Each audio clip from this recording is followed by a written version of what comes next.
paz do Senhor Jesus, meus irmãos, glória a Deus. Que maravilha que você clicou nesse vídeo. Seja muito bem-vindo, seja muito bem-vinda você que clicou aqui nesse vídeo. Hoje, então, eu tenho aqui uma palavra de Deus para sua vida, uma palavra para confortar o seu coração, para fazer você chegar mais próximo do Pai.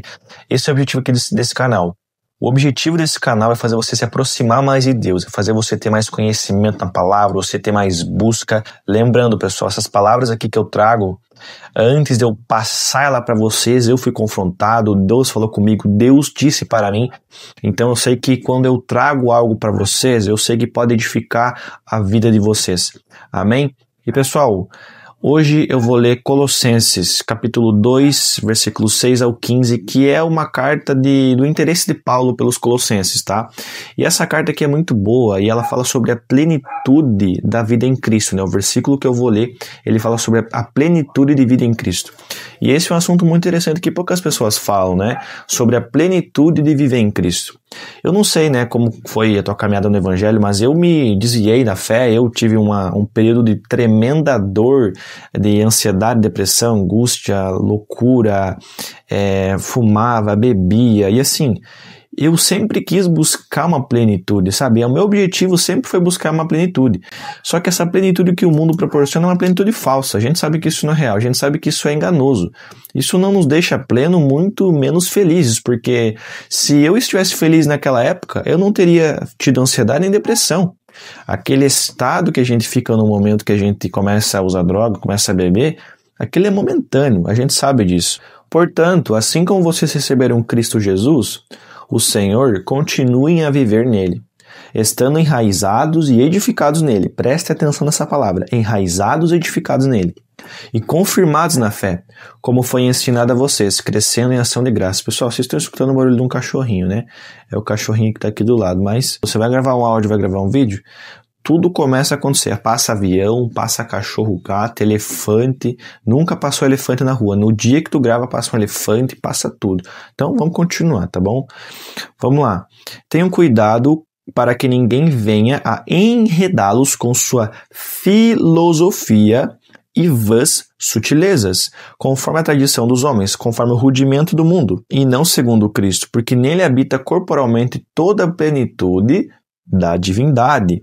Também nele vocês receberam a plenitude, ou seja, vocês receberam a plenitude de Cristo. Ele é o cabeça de todo o principado e potestade. Nele também vocês foram circuncidados, não com uma circuncisão feita por mãos humanas, mas pela remoção do corpo da carne, que é a circuncisão de Cristo, tendo sido sepultados juntamente com ele no batismo, no qual vocês também foram ressuscitados por meio da fé no poder de Deus que o ressuscitou dentre os mortos.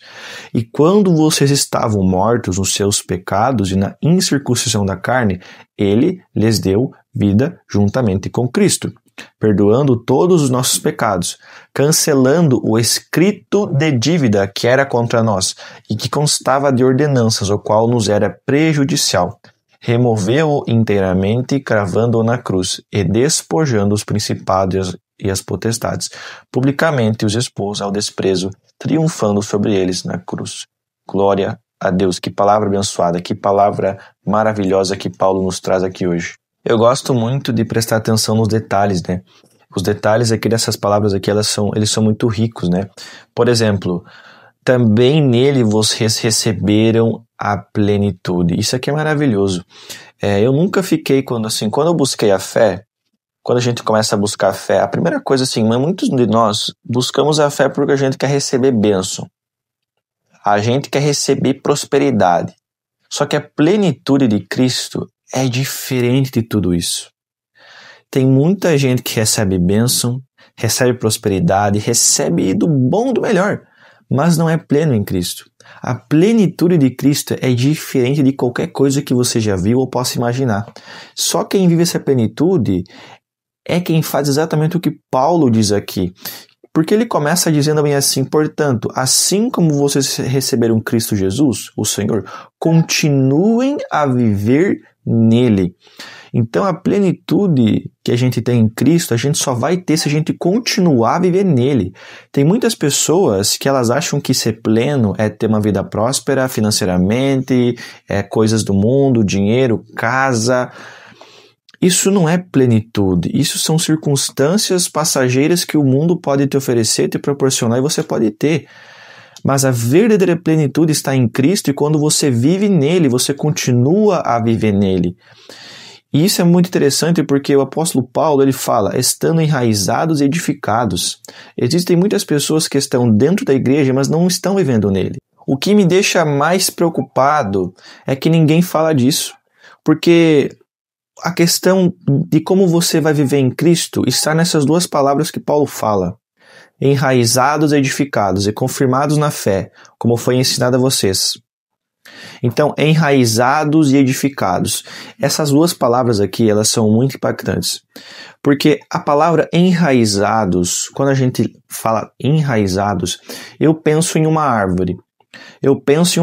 E na minha cabeça, uma árvore, quando ela é plantada, no primeiro momento, assim, ela não parece nada. Aí você vai passando ali um tempo, 1 mês, 2 meses, 3 meses, aquela árvore começa a frutificar, ela começa a crescer. Mas às vezes pode ser que passe um tempo e aquela árvore não aconteceu nada, sabe? Ela está lá no mesmo lugar.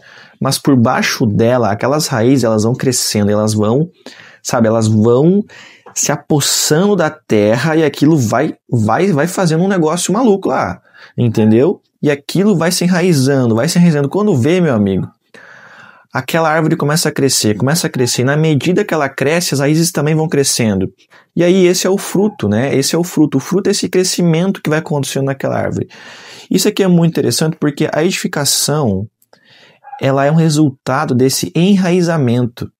Então, a árvore primeiro, ela tem que ser enraizada, ela tem que ter raízes, para depois ela ser edificada e crescer para cima. O que muitas pessoas acham que a plenitude de Cristo é você ter a plenitude abundante no mundo conforme o que ele proporciona. Então é dinheiro, casa, fama, sucesso. Isso são coisas que complementam a nossa vida. A verdadeira plenitude está em sermos enraizados nele, em coisas que muitas vezes você não consegue mostrar. Você não consegue mostrar muitas vezes esse enraizamento conforme o mundo quer. Não são muitas coisas tangíveis, porque são coisas que acontecem dentro de nós. Por isso que eu digo que a maior riqueza que o ser humano pode ter, a gente não pode comprar. Você não pode comprar honestidade, você não pode comprar humildade, você não pode comprar amor, você não pode comprar muitas virtudes que nos enraizam, que só Cristo pode nos proporcionar. Tá entendendo o que eu estou querendo dizer? Isso aqui é muito profundo. O que eu estou querendo dizer para vocês aqui hoje é que o enraizamento que você tem em Cristo, ele é diferente do que o mundo proporciona. O mundo, ele valoriza a prosperidade financeira, mas o mundo não valoriza a prosperidade espiritual. E o que é a prosperidade espiritual? É o que Cristo faz em nosso coração. Isso o mundo não valoriza. As pessoas ligam mais sobre o carro que você está andando, a roupa que você está vestindo, sobre o que está no teu coração.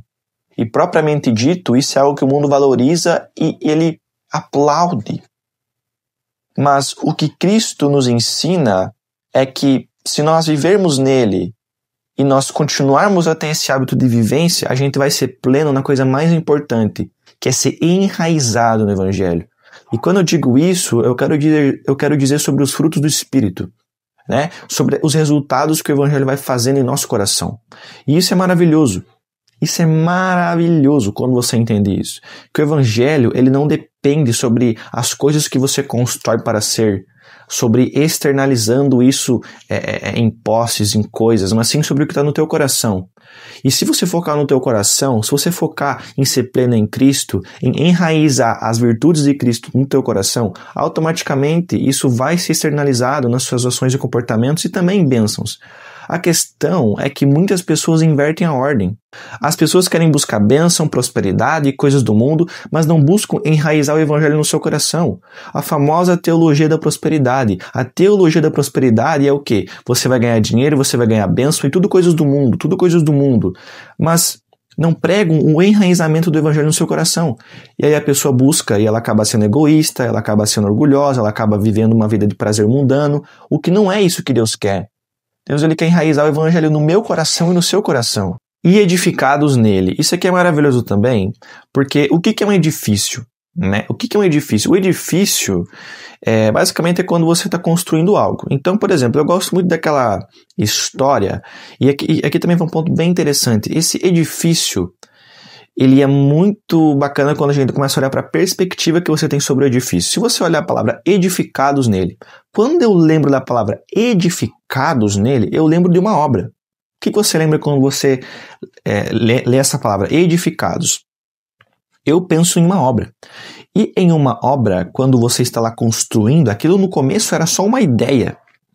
Era só um projeto, era algo que, tipo assim, você não tinha muita perspectiva, você fica com expectativa, mas não tem muita perspectiva, porque a obra, você sabe como é, você não sabe como vai acontecer. Então, uma obra, você vai pensando, planejando, aquilo tem um projeto, mas aí você depois vai construindo algo em cima daquele lugar e aquele edifício vai tomando forma, aquilo vai crescendo. Etapa por etapa, aquilo vai sendo erguido. Então, quando eu vejo essa palavra edificados nele, é justamente isso, nós crescendo em Cristo, olhando para cima e já olhando para Jesus. É você crescer olhando para Jesus, é você crescer olhando para as coisas do céu. Então é um edifício que você olha para as coisas que Deus tem para nós. Você olha para aquilo que Deus tem, você vai sendo edificado nele, você vai construindo uma obra em Cristo, com base no que Cristo tem para você. E aqui é interessante também um aspecto, pessoal. Ser edificado nele vai ser muito relativo conforme a tua perspectiva e visão. Como assim, Nicolas? Vamos lá. Vou te dar um exemplo. Existiam 3 pedreiros. Eles estavam ali trabalhando em uma obra, num edifício. E aí, esses 3 pedreiros, chegou um cara lá na obra e ele falou assim pra eles, cara, o que tu tá fazendo aí? E aí um dos pedreiros olhou pro cara e falou bem assim, cara, eu estou aqui colocando tijolos, né? Eu tô aqui colocando tijolos e tudo mais. Ah, bacana, interessante. E aí o cara perguntou pro outro pedreiro, o que você tá fazendo? Eu tô colocando uma parede aqui, cara, tô fazendo uns negócios aqui, mas eu tô colocando uma parede. E aí chegaram no terceiro pedreiro e perguntaram pra ele assim, o que você está fazendo? E ele falou assim, eu estou construindo uma igreja. Eu estou construindo uma igreja. Ou seja, a perspectiva de cada um determinava o que estava nos seus pensamentos, sentimentos, logo em suas ações. Essa perspectiva sobre a edificação do evangelho em nossas vidas é muito importante.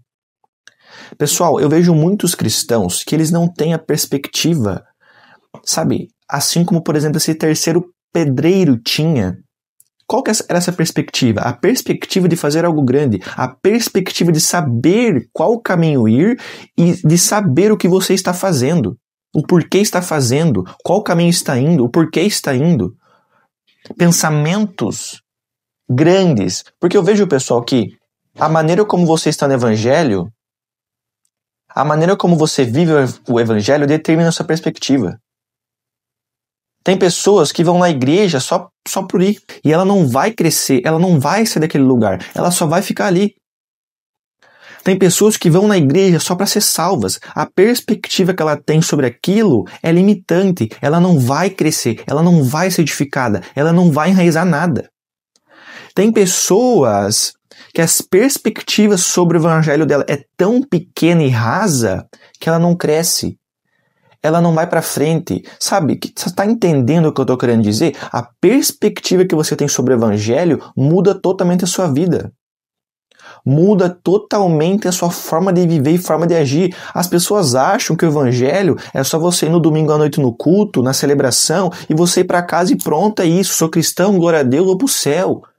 Está entendendo sobre como a nossa perspectiva muda a nossa maneira de agir? Olhando no contexto de que essa terceira pessoa olhou assim, eu estou construindo uma igreja, a mente dele já visualiza algo grande. E aqui que está o ponto. Eu gosto dessa palavra edificados nele, porque para mim, meus irmãos, a edificação do evangelho é muito mais do que as coisas que você já vive na sua rotina, ler a Bíblia, jejuar, orar.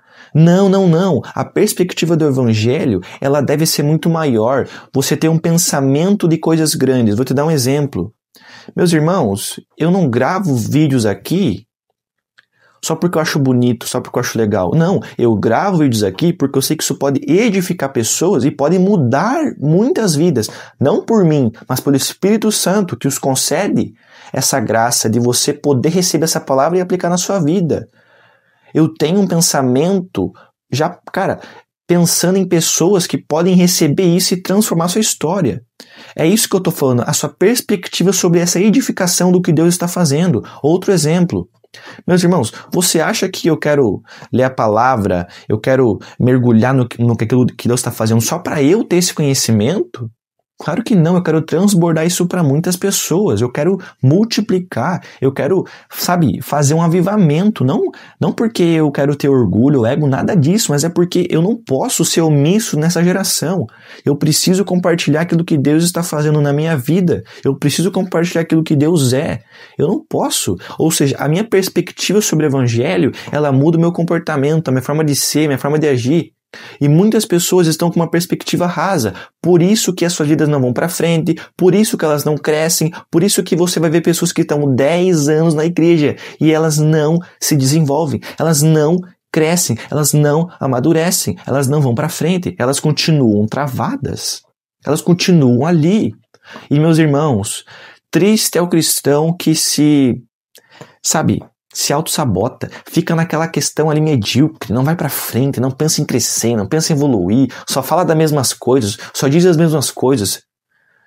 Meus irmãos, Deus, Ele quer nos edificar para que a gente viva pleno nele, mas com uma perspectiva grandiosa, pensando em algo grande, para manifestar a glória de Deus. Outra coisa, você acha que eu estou fazendo isso aqui também só porque acho bonito, né? Não, isso aqui tem um propósito. Eu quero que meus filhos possam ver os meus vídeos um dia. Eu quero que os meus filhos, eles possam entrar aqui no canal deles e falar assim, ó, o meu pai gravava vídeo pro YouTube, tá tudo aqui o que ele fazia, olha o que ele falava, olha o que ele dizia, eu quero que se inspire a vida dos meus filhos, eu quero multiplicar isso na vida dos meus filhos, que um dia eles possam ver o que o pai deles falava, o que o pai deles dizia. Construindo uma geração de homens fortes, de mulheres fortes, a perspectiva que você tem, ela muda o seu comportamento, tá entendendo? Vou te dar um exemplo. Eu não posso ser raso no evangelho, meus irmãos. Eu não posso deixar de ler, deixar de jejuar. Eu não posso deixar me levar pela minha carne, porque eu sei que eu quero fazer uma coisa grandiosa lá na frente para a glória de Deus. Então, isso acaba moldando a sua maneira de agir, a direção, a sua visão para a glória de Deus. Pode ter certeza que Deus, Ele não quer que você fique estagnado. A natureza em si, ela odeia a estagnação. Não tem algo que não morra na natureza se está estagnado. Se algo está estagnado na natureza, isso morre pela própria lei da natureza. Então Deus, Ele odeia estagnação. E a forma como você olha para esse edifício vai mudar a tua perspectiva sobre o Evangelho. Segundo ponto, também nele vocês receberam a plenitude, tendo sido sepultados juntamente com Ele no batismo. Meu irmão, se você já foi batizado, entenda isso aqui é profundo. O Espírito Santo que habita no seu coração, o Espírito Santo que ressuscitou Jesus, é o mesmo que cura, é o mesmo que faz milagres, é o mesmo que ressuscitou Jesus. Ele está em você. Ele está dentro de você. Essa é a plenitude. Você já recebeu a plenitude, meu irmão. Você está procurando, às vezes, em tantos lugares, essa plenitude, ela está dentro de você. Essa plenitude você já tem acesso. Você não vive porque você subestima o poder de Deus. O mesmo poder de Deus que ressuscitou Jesus é o mesmo poder de Deus que está em você. É o mesmo poder de Deus que pode te livrar das drogas, da prostituição, que pode, transformar o seu coração para você ser enraizado nele. Tá entendendo como as coisas vão fazendo sentido? E agora o terceiro ponto, meus irmãos, o foco está no coração. O foco de Paulo, assim como o de Deus ou de Satanás, é o coração das pessoas. Isso aqui é o ponto principal, galera, o coração. E o foco de Paulo, assim, aqui nessa carta, né, assim como também de Jesus, Deus e também de Satanás, é o coração das pessoas. Porque se eu atinjo o teu coração, meus irmãos, eu tenho tudo. Se Satanás atinge o teu coração, ele tem tudo, cara. Se Satanás ele entra lá nos seus sentimentos, lá na sua mente, meu irmão, você deixa ele dominar, já era, cara. O foco está no coração, tanto pro bem, tanto pro mal. Reconheça que Deus ele quer lapidar o seu coração, porque se ele lapida o seu coração, ele entra no seu coração, você vai ser edificado, você vai ficar enraizado, você vai ser pleno. Tá entendendo o que eu tô querendo dizer? O foco principal é o coração. Por isso que o Salomão vai falar, guarda bem o teu coração, porque dele procedem as fontes da vida. Isso aqui é triste em alguns aspectos, porque tem muitas pessoas que estão, às vezes, aqui nos assistindo, elas querem ser edificadas, elas querem ser enraizadas, elas querem viver plena, mas o coração dela está entregue aos seus próprios desejos, está entregue às coisas do mundo, às coisas carnais. E o evangelho é basicamente você entregar o controle das coisas e você renunciar e entregar o seu coração a Cristo. Porque se você entrega o seu coração a Cristo, todas as coisas vão começar a acontecer. Todas as coisas vão começar a acontecer. Então, essa carta aqui de Colossenses ela é bem profunda e eu consigo entender aqui por que ela era profunda. Porque o foco de Paulo era justamente entrar no coração dessas pessoas. Fazer essas pessoas entenderem essa mensagem e serem tocadas. É isso que Deus quer fazer em nós, meus irmãos. Deus ele quer focar no teu coração. E enquanto você não abrir teu coração para Deus, você vai estar impedindo o agir de Deus. Deus abençoe. Deus abençoe. Glorioso seja o nome de Jesus que nos concede essa sabedoria. Glória a Deus, porque isso aqui é maravilhoso. Quando você entende que você tem que continuar vivendo nele. Você recebeu essa plenitude, o foco está no teu coração. Meu amigo, você vai viver o verdadeiro evangelho, sendo enraizado, sendo edificado, sendo construído em Cristo, com a perspectiva de fazer coisas grandes, com a perspectiva de crescimento, com a perspectiva de amadurecimento, não ficando travado um tempo. Isso aqui é maravilhoso. Glória a Deus. Louvado seja o nome de Jesus que nos concede essa graça. Que você receba essa palavra, aplique-a em sua vida. Eu tenho certeza que você vai colher muitos frutos. Amém? Glória a Deus. Deus te abençoe você que assistiu até aqui e até o próximo vídeo. Valeu!